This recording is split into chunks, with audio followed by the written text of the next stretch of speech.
Well, welcome everyone. Thank you all so much for being here. I'm just going to kind of give everybody a second to get in from the lobby before we really get started. But just want to thank you guys. Thank you all so much for coming. Welcome to Randall Children's Pediatric Grand Rounds. My name is Christy Capper, and I'm your PediNet coordinator. I hope you're all having a great day. So before we begin, I just want to remind you how to claim your CMEs. So there is a QR code listed on our speaker slide. So you can easily scan this to claim your credit. And remember, you only have 30 days to claim this. Of course, reach out to us if you need any help or have further questions about that. At the end of the lecture, we have saved a lot of time for questions. So put your questions in the chat or the Q&A, or raise your hand and I can unmute you. But just know that we have saved a lot of time for questions at the end of our lecture today. And let me introduce the wonderful Dr. Karen Silva, our pediatric endocrinologist and medical director for Randall Children's General Care Center, here to give our formal introduction. Thank you so much for being here, Dr. Silva. Of course.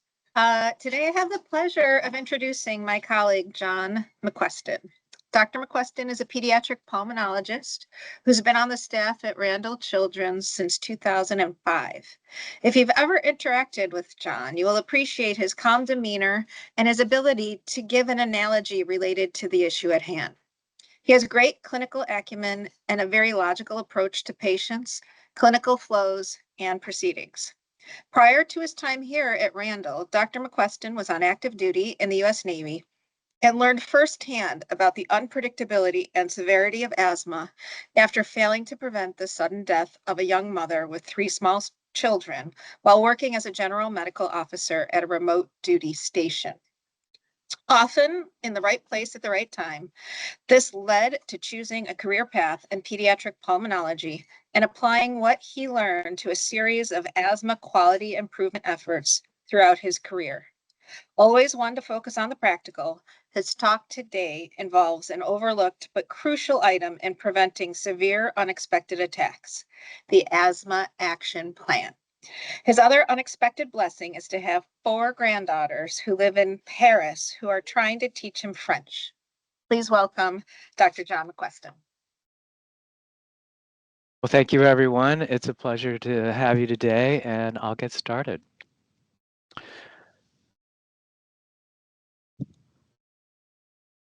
There we go.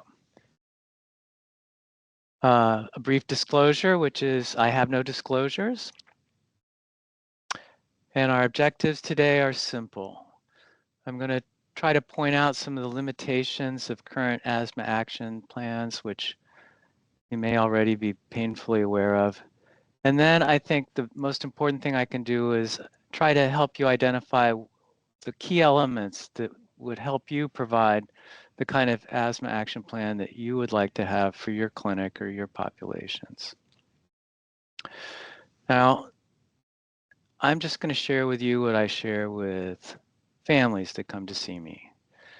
I often am told by the parents that I was consulted because the child needs an official diagnosis of asthma. And I say, you know, people want to overthink this, but asthma is a lot like heartburn.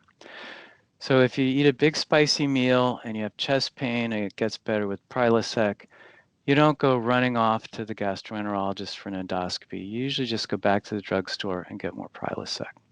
And asthma is much more like that than I think people want to acknowledge, but that's it. And I think that fits into the talk for today. Now, so back to the basics. So basically, if you have wheezing, cough, and shortness of breath, and it gets better with asthma medicine, you have asthma. And then the second part is then people say, well, how long is it going to last? You know, and they want me to predict the future. And I say, you know, it's predictably unpredictable. But I will give you another tip here, which is that the pediatric asthma risk score is accurate and easy to use on your phone. Now, this is a score that was developed by the asthma scientists at Cincinnati Children's Hospital. And there's a lot of scientific evidence and published papers if you want to read about the background. But the best thing is it's easily available on your phone. And I would ask you, if you're interested, to just Google pediatric asthma risk score. It also is available just online, and see how it might fit into your clinical practice. Now, the plan that I'm going to describe today for you basically goes back to some of the quality improvement efforts that Karen mentioned, Dr. Selva mentioned. And in fact, this, with very few changes, is the same kind of asthma plan that I had in 1990. I used to have to use a Xerox machine to make copies, but it basically was a simple asthma plan in easy to understand English, and that I would give to families. And so an example of that is at the bottom here, it says, the first version had cyanosis, and parents would go, what's cyanosis? I'd say, how about blue or gray? And they go, okay, that's good. So this was before health literacy and things like that, but this is an example.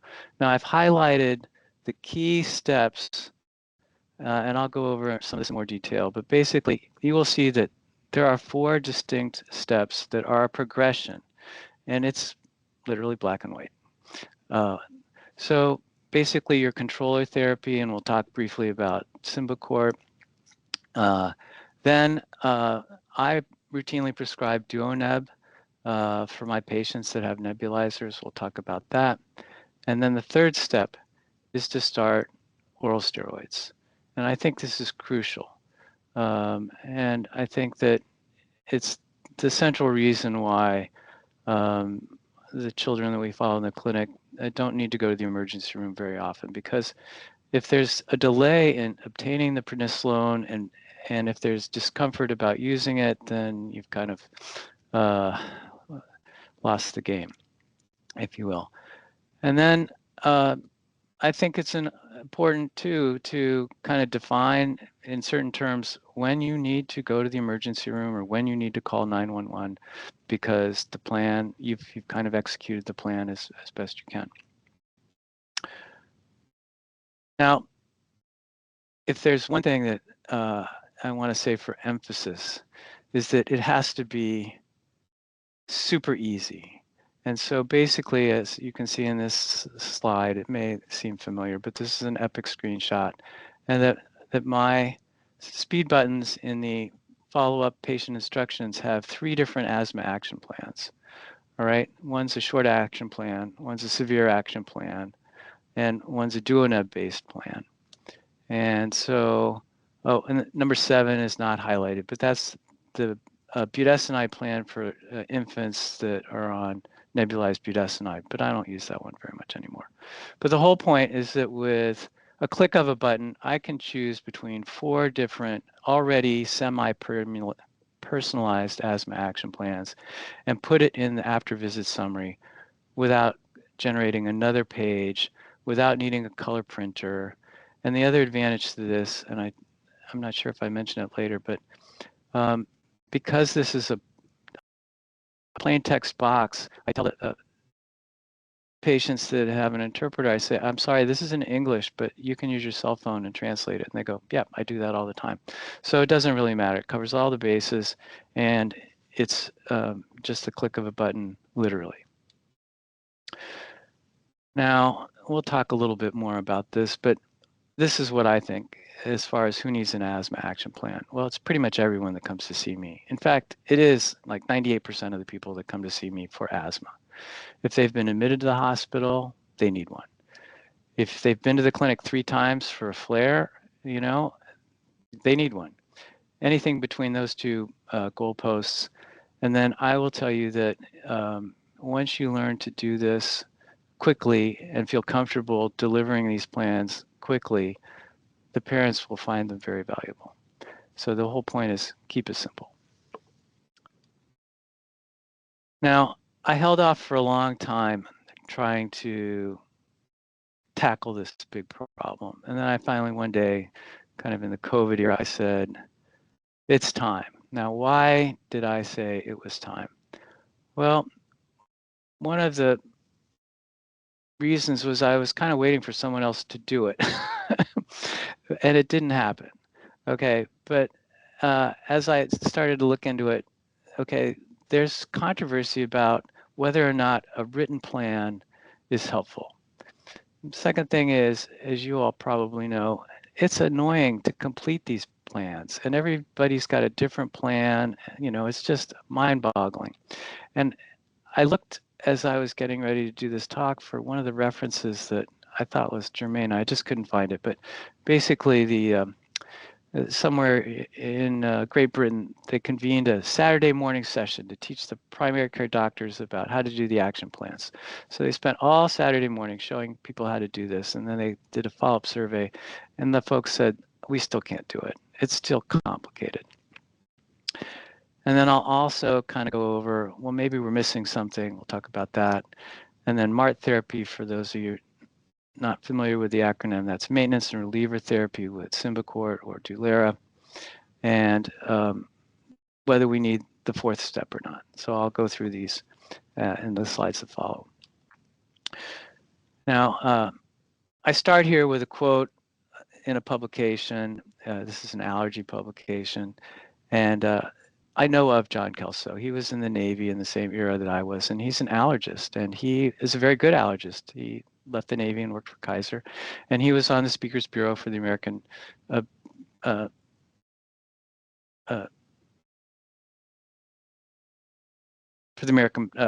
the AAP, the American Academy of Pediatrics, and so he right here he says, if you have asthma symptoms, they need albuterol. If they need more than albuterol, then they should notify the healthcare provider. That sounds so simple, but in this era of phone trees and barriers, I mean, it's just not that easy. And I was always kind of wondering, you know, whether he really knew. Did he get called all the time on Saturday when he worked for Kaiser? I just don't know. But it seemed like maybe you could do a little bit more. And he published this in 2016, and I had already been doing written asthma action plans for, you know, 15 years by then, and I thought, well, they seem to work for me.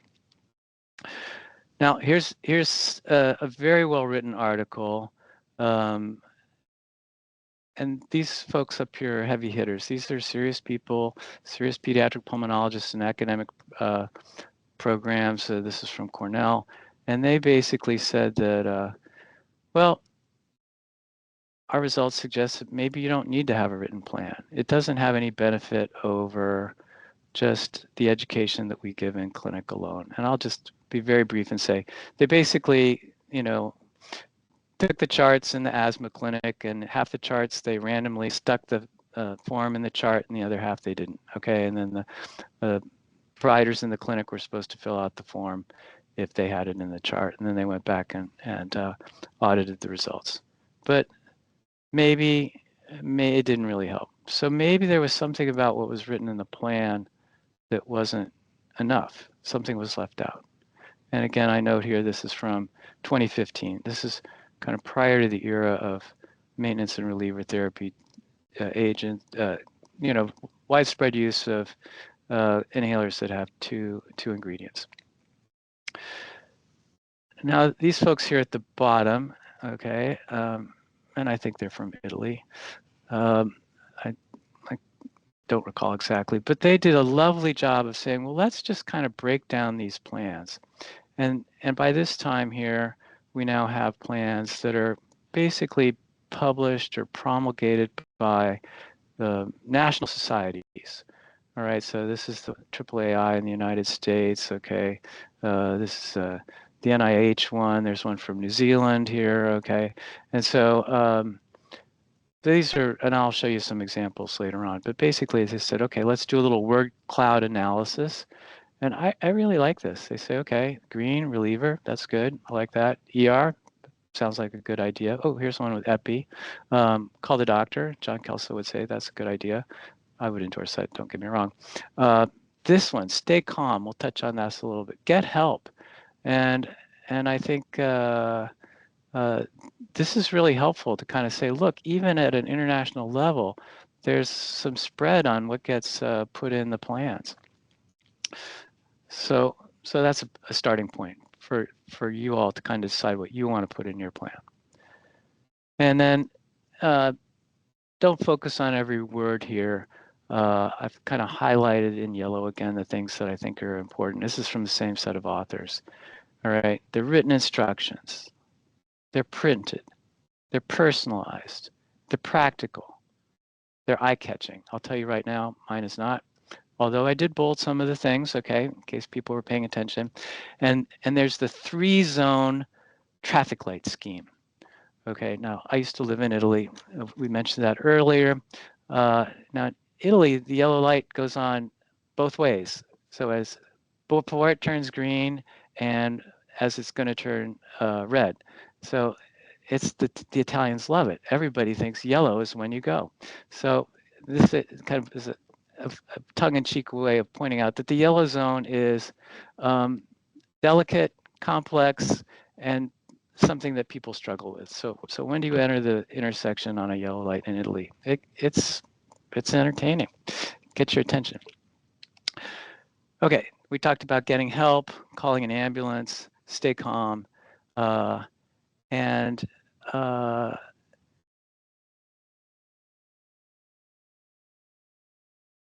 some of the documents lack practical instructions on when there's loss of sign and symptom control. And I think this helps a lot. I mean, you know, for years people said, just take some slow, deep breaths, and it works. I mean, it's not as good as, you know, pharmacology, but it works. All right, so I told you that I would review the greatest inhaler of all time. This is, as I say to families, I would like to help you. I would like to prescribe the best inhaler that's ever been put on the market in the United States. And there's actually 2 of them. Now, I think that some of you know why, but I want to make sure that everybody knows why. So let's just start with Symbicort. Now, the reason I use Symbicort is because the one I got used to first, but Symbicort has budesonide in it.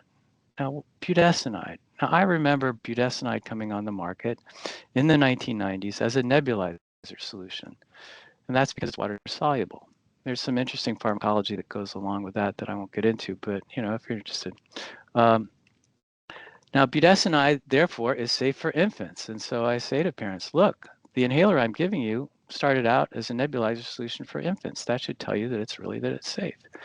Now, the other thing that Symbicort has in it is formoterol, and I, for years, didn't know this, but the sneaky thing about formoterol is it works in about 4 minutes, so it makes you feel better right away, and it lasts for 12 hours.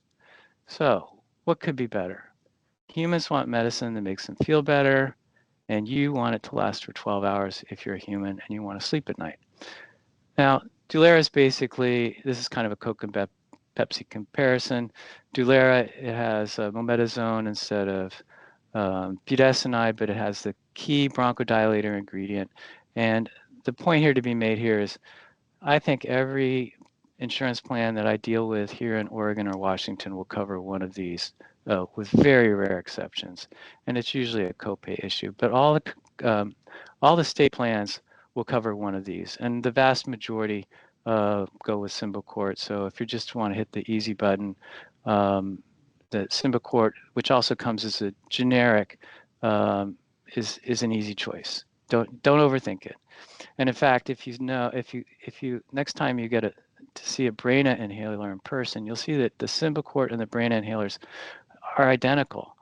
I think they're made in the same factory because it's a factory in France, just as a coincidence. But so there.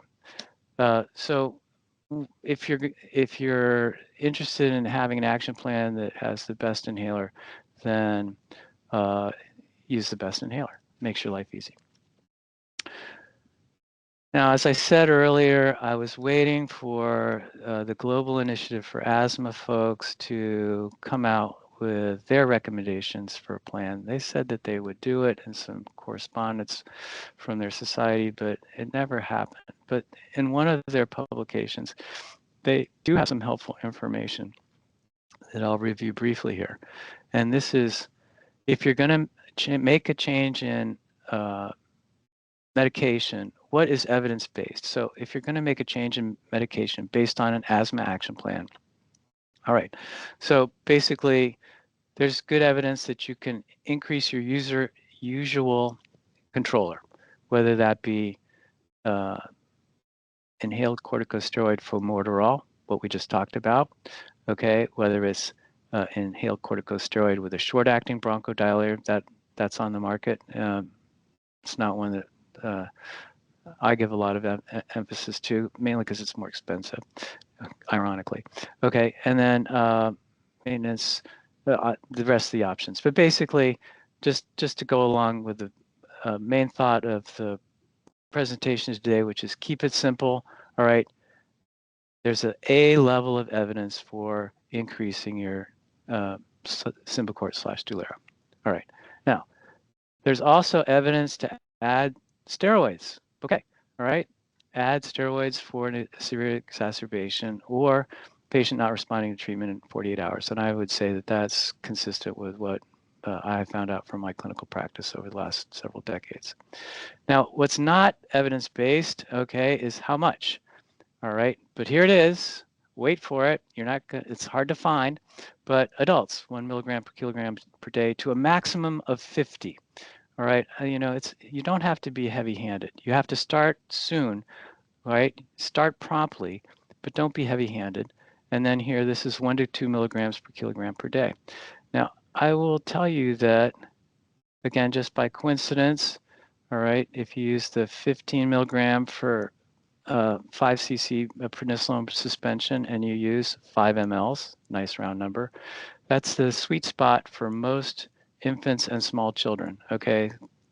Because the median dose is around, you know, so 15 kilogram child gets 1, small kids get 2, you know, and then as you get bigger, it's not so much of a problem. But I rarely go up. I basically say that at some point when you outgrow your liquid dose, then you're ready for an adult dose with tablets. Keep it simple. All right, so moving on to the plans. Okay, these are the visually eye-catching plans, and I've picked them for that very reason. These are good, okay? And if you're going to fill something out with a pencil or a pen, this is the way you want to go, okay? So this is one from Australia. I'm not sure if you can see my cursor, but down here at the bottom. All right, and it's a 4-step plan. All right, now this is amber. This is defined as amber. All right, so you have green, yellow, and amber, and then red, call 000 for ambulance. Now you can't see it here, but there's in the amber zone, there's the little column, or excuse me, the little place where you put in a dose of prednisolone or prednisone. So this is, you know, if you didn't have computers, or, you know, or you wanted to kind of, you know, print up a stack of these for folks, this would be straightforward.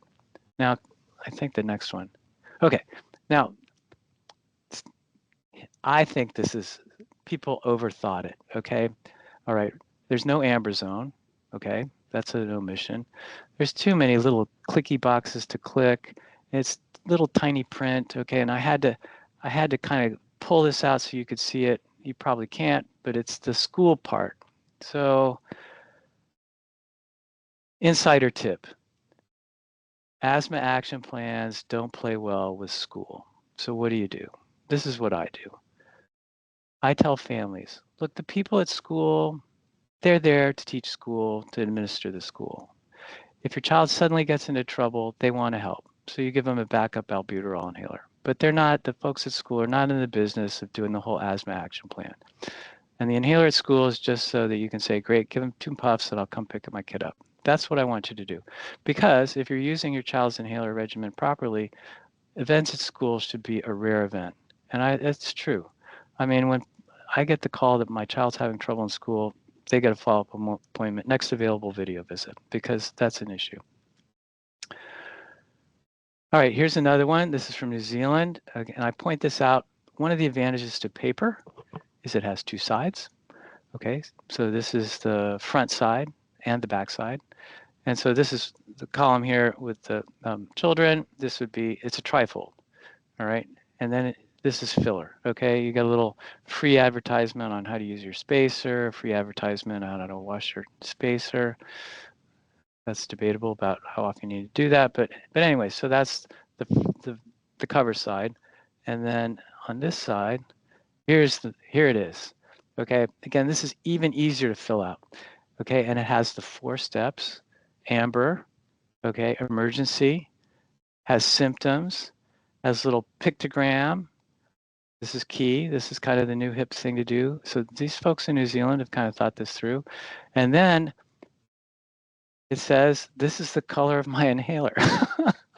Because albuterol comes in, well, it'd be salmeterol, but it comes in many different colors. I saw a green one the other day, and I've lost count. I used to have a little collection, and I lost it during one of the moves, but of all the different colors for albuterol, just to make it confusing.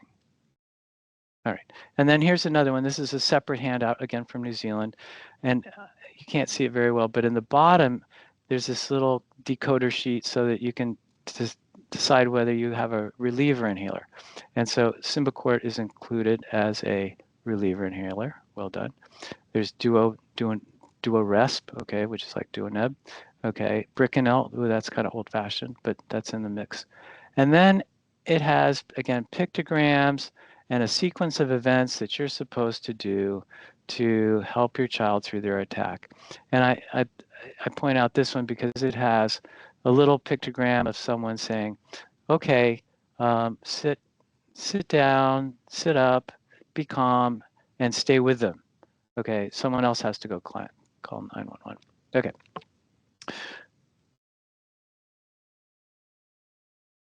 So this is the same one that I presented before. It's a little bit different, I think, because it's got a little epic speak in it. But I just put it in here. I would say, I think this meets the mark, except it's not visually appealing. All right. But other than that, I would say, yeah, this one gets a B+, which is better than a lot of the plans that I think get circulated for reasons that are understandable. Don't get me wrong. All right, so thank you for your kind attention. I am now going to enjoy the afternoon by answering as many questions as possible in the time we have remaining. And I think Christy's going to help me and help my voice by reading off the chat. Is that right? I am, yes. Okay. Yes. All right. Absolutely. Thank you. I like it that you're keeping it simple. I think that's fantastic. Let me look and see if anybody has any questions in the chat. I think, I had a question about spacers. So is that common practice in children and adults? Do you know? Like, does everybody write a prescription for a spacer? Is that, they should all have spacers, is that right? I would definitely endorse that one. I think I offer a spacer, an age-appropriate spacer to everyone that comes to see me. However, I also say, I know a lot of adults that just put their inhaler in their pocket and they swear that it works just fine, including my 93-year-old grandmother, 93-year-old mother. So I say, if you feel like you can use a meter dose inhaler and you would like the portability of putting it in your pocket, I'm not going to argue. But you probably should have the spacer at home so that if you do have difficulties and someone needs to help you, or it's caused the aerosol is causing a lot of cough, then you have a backup plan.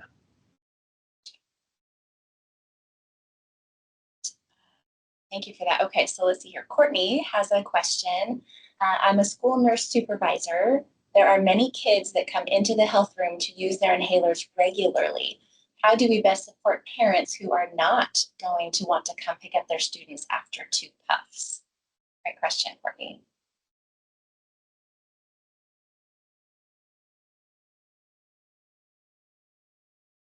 I think that if you kind of read between the lines to what I was saying a little bit earlier, you could say, and it's especially if it's someone that has medical training, to say, you know,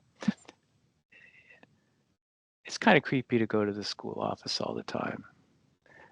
And that's what I say. It's kind of, and the parents really pick up on it right away. It's kind of creepy to go to a strange bathroom. It's kind of creepy to go to the school office. And so I said, we don't really want that, do we now? And so I say, so that's why we're giving your child a combination inhaler that has a long-acting bronchodilator, so that you don't have to worry about your child at school, and you still have a backup plan. And then when the school calls you, you know that you need to, um, seek some assistance. So I think if someone at the school can kind of paraphrase that and say, it might benefit if there are long-acting inhalers on the market that may be better for your child. This may allow them to participate more fully in all of their activities without having to come to the office. I mean, we love to see your daughter, but maybe there's other things that they want to do. So I think that would be the way that I kind of steer the conversation. Makes sense. I wonder if there's an age group as well that's affiliated with that, coming to the office, getting out of class trips. But it's interesting. Well, I could go on, but I'll just give one recent example. All right. Was a young man that was taking his Symbicort in the morning and then going to the school office right after PE, which was first period, and his grandmother was kind of exercised about that. So the compromise that I made there is to say, how about if I just change the note so that your grandson can put an inhaler in his pocket? That worked for both parties in the family, and it seemed like that was an equitable, Solomon-like solution to the problem. So that's kind of what you try to do, is you try to make everybody happy and keep the kids safe. I like that. Okay, so there are some questions in the chat here. So Dr. Jabor, if I said that right, can we use budesonide inhaler by itself for control reason? Hopefully I made that question clear. Well, so I am just going to say the reason I do not use Pulmicort, okay, on a regular basis is it's because it's a dry powder inhaler, and you have to have a decent inspiratory flow to make it work. So, or you have to give it by nebulizer, which is a nebulizer. It takes 5 minutes. So I just steer away from the dry powder because children that are under 6, I can't be sure that they're going to get it. And the small infants, because it's taking up valuable time, to nebulize the room and the child.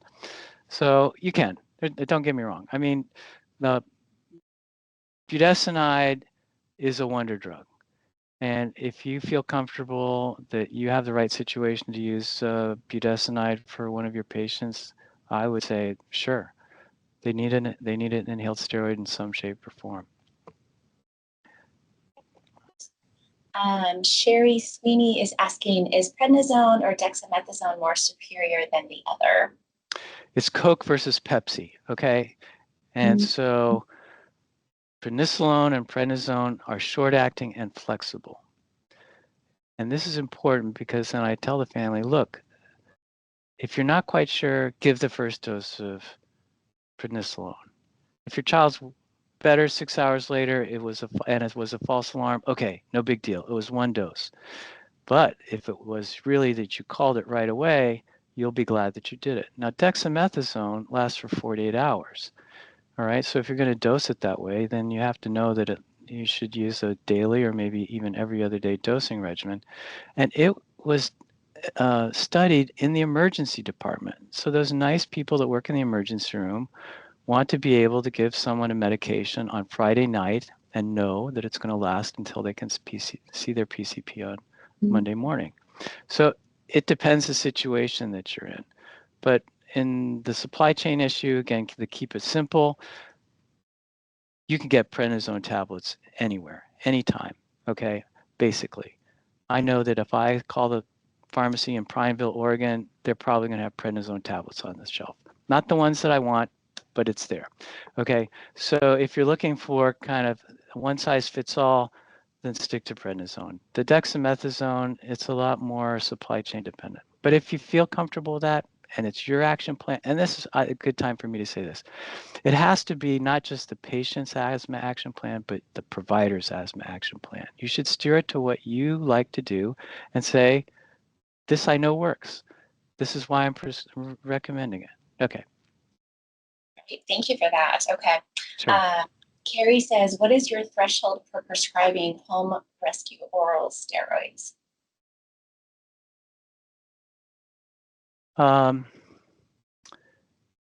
So if I see a patient that has exercise-related asthma and has never had a significant flare, I don't need to prescribe them prednisone. But everybody else, they get a small quantity of prednisone. It's like having a, and then this is what I say. I say, do you have a spare tire in your car? And they go, no. And I worry about it all the time. And I go, good point. But most of the people say, yeah, I have a spare tire. I said, would you let somebody buy it? You've never had a chance to use it. Would you let somebody buy it? They go, no, it's a spare tire. It's important. So having some prednisone at home, in my mind, and this is the way I explain it to families, it's like having a spare tire in your car, a fire extinguisher under the stove, things like that. So that if it's, in the middle of an ice storm, you can take care of your child. And more importantly, if you're in Las Vegas for a family reunion and your child gets sick, you don't have to track down the Children's Hospital in Las Vegas. So that's, again, this is an asthma first aid kit. Oh, that was the other thing I left out. You have a spare tire, a first aid kit, a fire extinguisher, and if your child has asthma, you have an asthma first aid kit. And they go, got it. Now, sometimes there's two parents. I figure out very quickly which one likes to be prepared, and I speak to them. They're my audience. Okay. I like that. Yeah. Okay, next question. Lorraine says, when you write a prescription for albuterol, if you were to write 1 to 2 puffs every 4 hours, is your intention for the patient to choose how much they want to use? And if they use 1 puff, they can administer another puff within the 4-hour mark? Or if they use 1 puff, they cannot have an additional dose period until the 4-hour mark? Good question to talk about albuterol a little bit more. I made the mistake once of demonstrating how to use an albuterol inhaler, and I took 3 puffs because I was showing the different ways to do it. And then I felt kind of creepy, kind of icky. So people that take albuterol know that if you take too many puffs of albuterol at any one time, it makes you feel icky. And so that's bullet point number 1. Now, bullet point number 2 is, for whatever reason, it's like the QWERTY keyboard. The standard dose for inhalers is 2 puffs. It's been that way for 45 years. I don't know why, it just is, okay? So most manufacturers kind of, go along with that. So for most things, it's 2 puffs is the adequate appropriate dose. So that's what I say for albuterol. Not 4, 2. All right. Now, if people want to individually negotiate a different dosing regimen because it works for them, I'd say sure. So like the kids that get a little shaky with 2 puffs of albuterol for sports, I say, great, take the first puff, and then at halftime, take the second puff. But that's when I deviate from the standard 2 puffs, it's after a conversation, and then it goes in the action plan exactly the same way, and the prescription. They always match, okay? Because otherwise, then they say, well, the action plan says this, and the prescription says that. So, okay. I don't want to add any confusion. We like to keep it simple. I like that. There you go. So Courtney's next question. So any advice for school-based action plan? So what do you see developmentally, age, etc., before you would encourage a kid to self-carry an inhaler at school? Okay, let's take that second part first. Okay. So back in the day, I had the pleasure of the diabetes presentation at the Oregon School Nurses Association training session. And the nice person, the diabetes educator, said, well, when our kids are 10, then they start to figure out how to dial in their insulin dose and inject it under supervision. And I go, John, where have you been? Maybe you should start doing that for school. And so I think 10's a good round number. And again, I deviate from it on a case-by-case basis. But if it's good enough for the diabetes educators and insulin, I say it's good enough for me, and I won't confuse the school nurses. So that's what I typically say as I am standing in front, filling out the school sheet, and then there's a little box you check, and I say, okay, your child's 10. Do you want me to check the box? And they say yes or no. Now, here's the insider tip.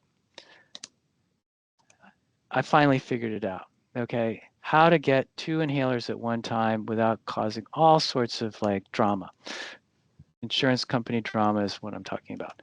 So albuterol comes in smaller inhalers, typically that are used in the hospital for patients that are inpatients. They're 8 grams or 8.3 grams, depending on how you slice it. So I write a prescription that says, please dispense 18. No, this is what I do. This is it. They're 8.3. So some pharmacists say that's more than 16. I won't do it. Okay, fine. So I say dispense 17 grams. And then the note says, please dispense 2 8-gram inhalers. Now, this gives the family what they really need and what they really want. 2 little canisters and 2 little boxes. And I say, great. Now you have one to go to school and one for your child to put in their pocket. And if they lose the one in their pocket, great. You go to the pharmacy and you get the next 2. Okay? And so this solves the problem of how you have backup inhalers all the little places you want them. So that's the key, is 2 8-gram inhalers. No one's pushed back on that. I do this every day. I probably signed 200 school forms this fall. No calls about the albuterol hoo-ha. Anyway, okay. That's my advice about so the school-based action plan is the permission slip. Don't fall into the trap. Don't get sucked in. And since I think we're doing okay all the time, so I had a family, they wanted the school to have ownership of their child's asthma management because they didn't want to do it. That's my opinion. Okay. I said, well, what about during the summer? What about during school holidays? Who's going to take care of it then? And they were like, we want the school to do it. I said to the social worker, help me on this one, but I'm not buying into it. And that's what I said. The people at school have far more important things to do. When your child's 10, they can have the albuterol inhaler in the scheme that I mentioned a little bit earlier. But you have to be in charge of the child's Symbicort. Because if you lose it, I can't get a new one for you. That's a whole nother conversation. Anyway, okay.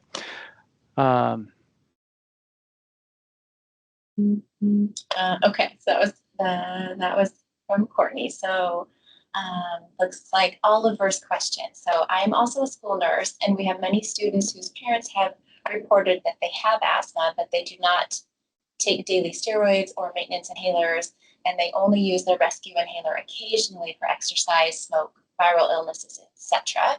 We want to have plans written for all our asthmatic students to guide staff on treatment and to help prevent school absences, but we don't want to overload teachers and staff with unnecessary action plans. Do you have any advice on how to suss this out?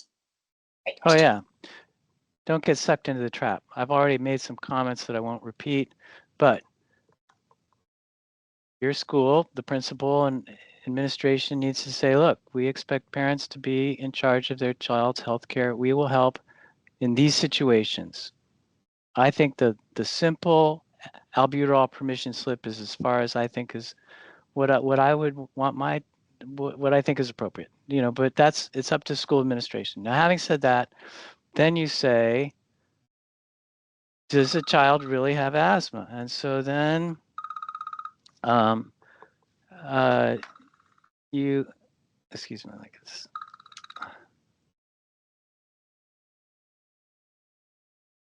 Okay.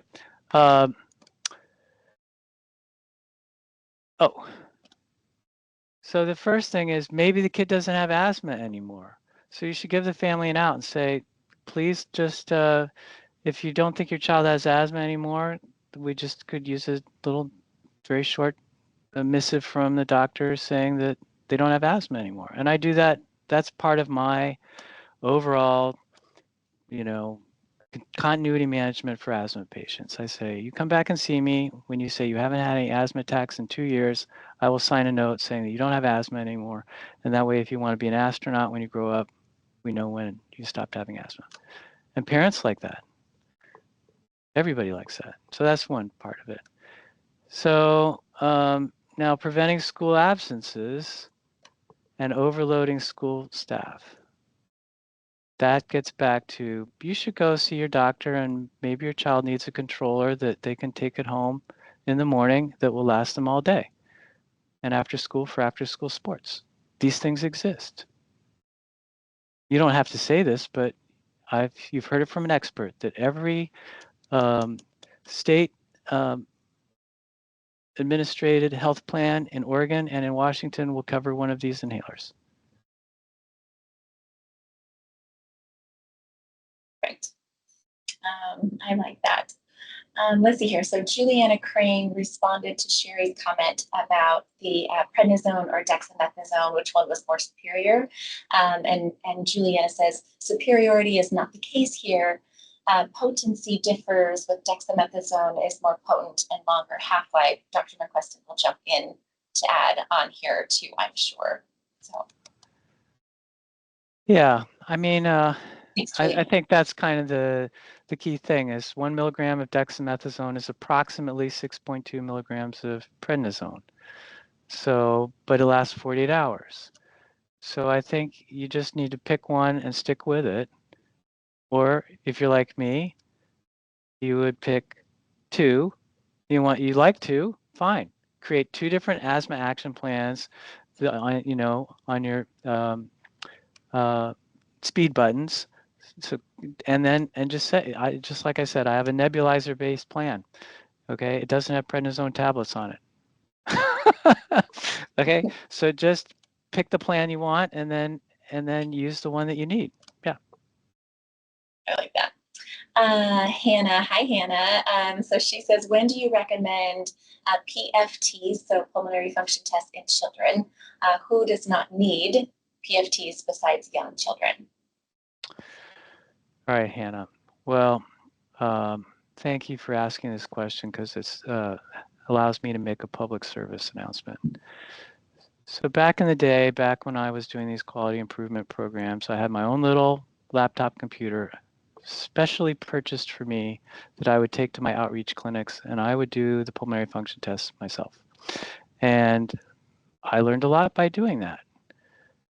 And parents learned a lot by watching me do it, and it all worked out. But then fast forward to COVID, and basically our office, all of the offices in the legacy system, to the best of my knowledge, lost their ability to do office spirometry for a multitude of reasons. And I don't think it's coming back. So I'm going to rephrase your question slightly. And when do you send children to the PFT lab? Okay, they have to be 6. Okay. Parent has to be willing to come in. Okay. So for me now in the modern era, you're now on a lot of asthma therapy. Your asthma is still not well controlled, and I need to create a testimonial for medical necessity so that these children get biologic therapy. That's one.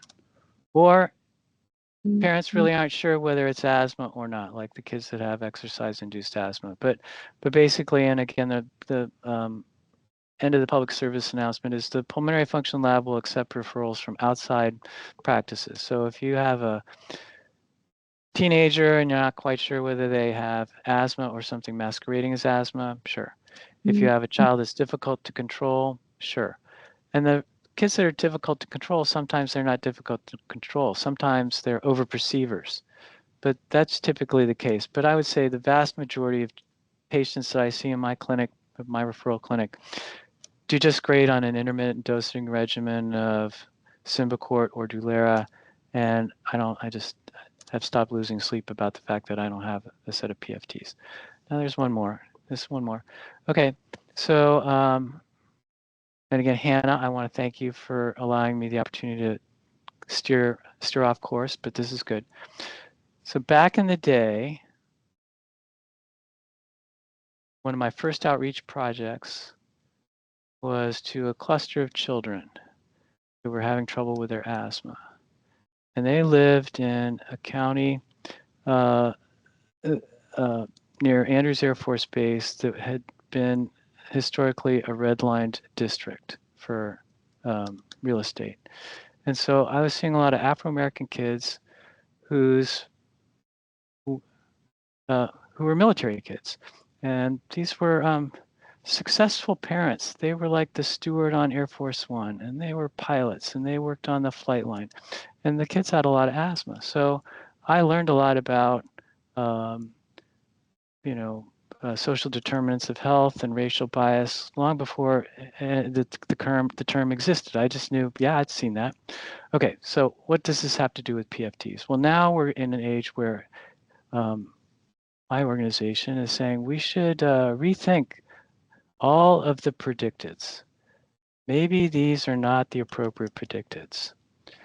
So what are you going to do in an era where the predicteds may or may not hold water 2 or 3 years from now? Well, the suggestion, and I think is an eminently reasonable suggestion, is that you get some baseline PFTs on someone when they're in late adolescence, so that if they decide that they want to be a firefighter or something like that, then you have their personal baseline, just like we track their growth until they achieve an adult growth. And then we say, okay, you've stopped growing, we don't need to collect the information anymore. So those are some ideas that I think will actually help you in the clinic decide, do I need PFTs on this child, even though it's a hassle?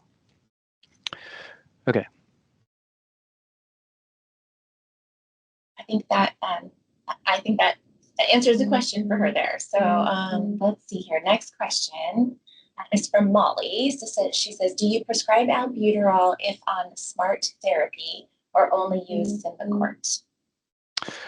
Okay, another awesome question.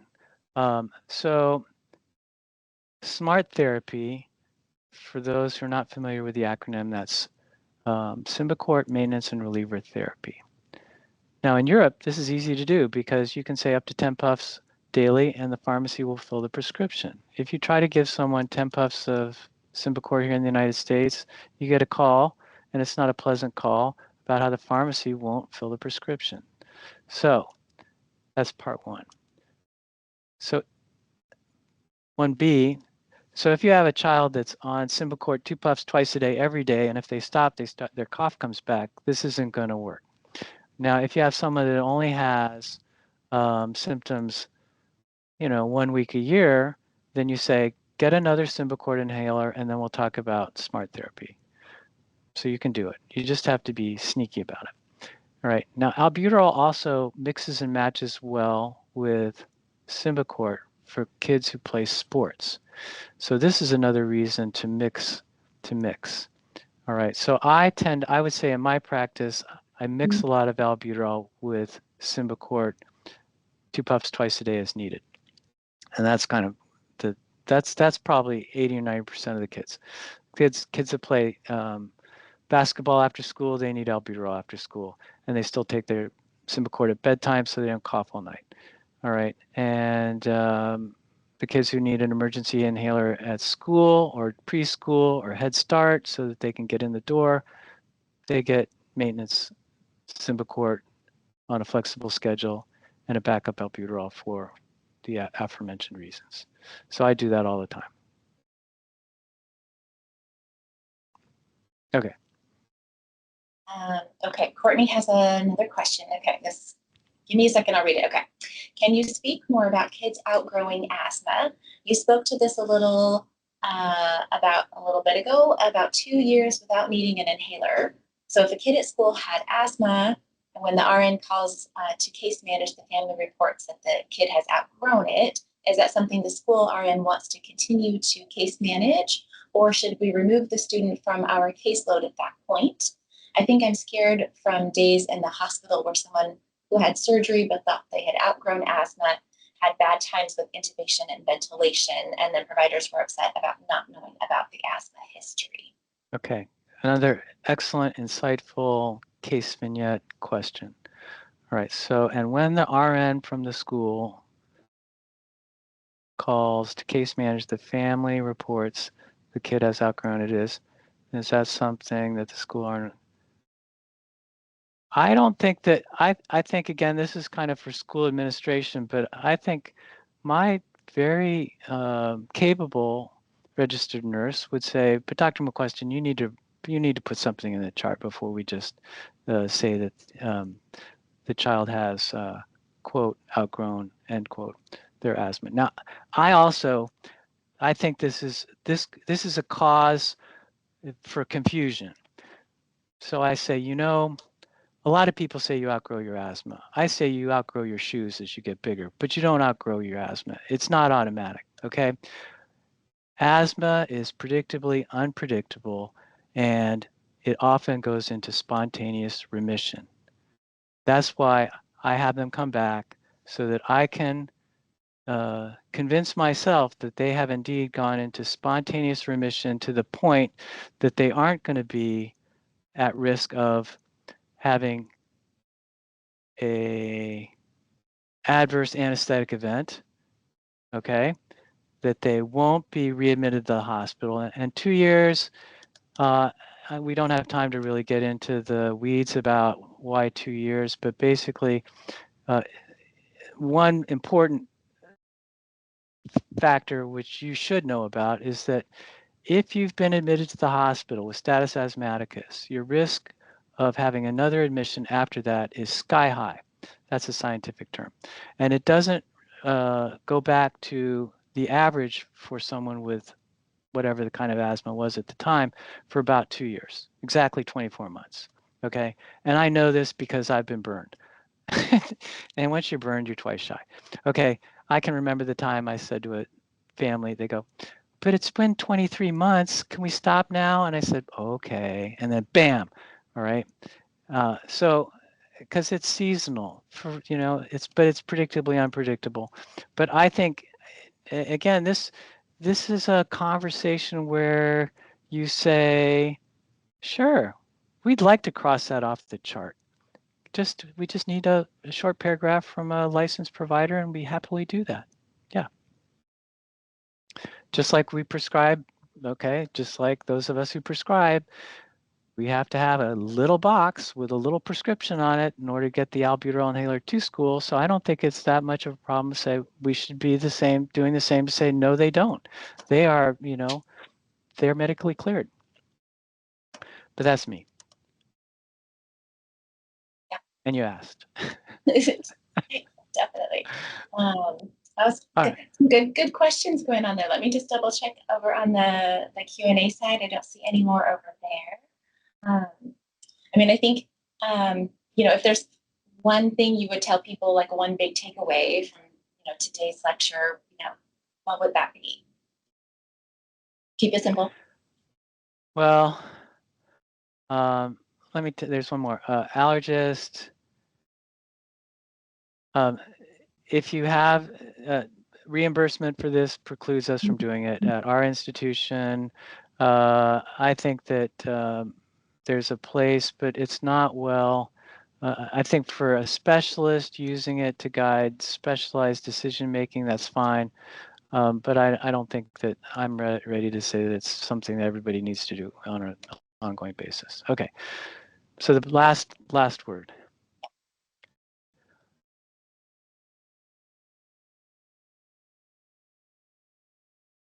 Yes. I'm gonna end on a depressing note, just like we started. Okay.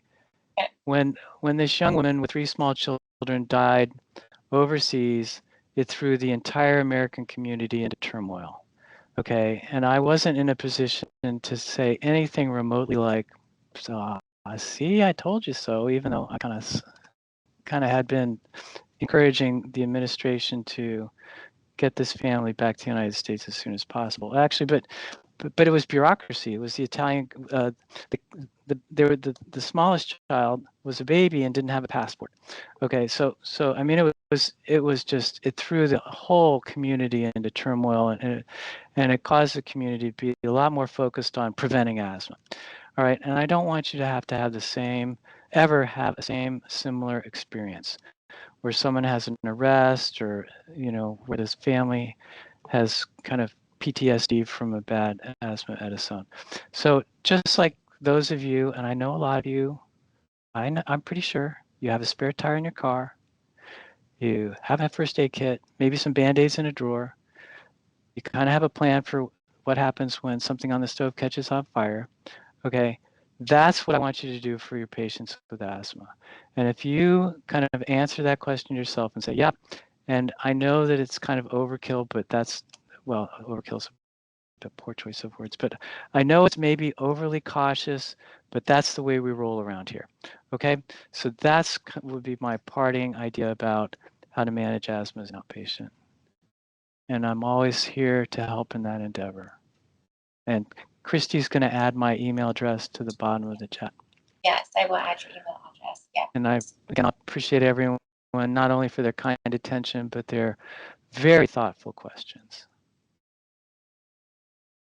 Thank you so much for being here. I will put your email address in the chat if anybody has any follow-up questions, or they can reach out to me. We can get you in contact. But wonderful talk. Thank you so much.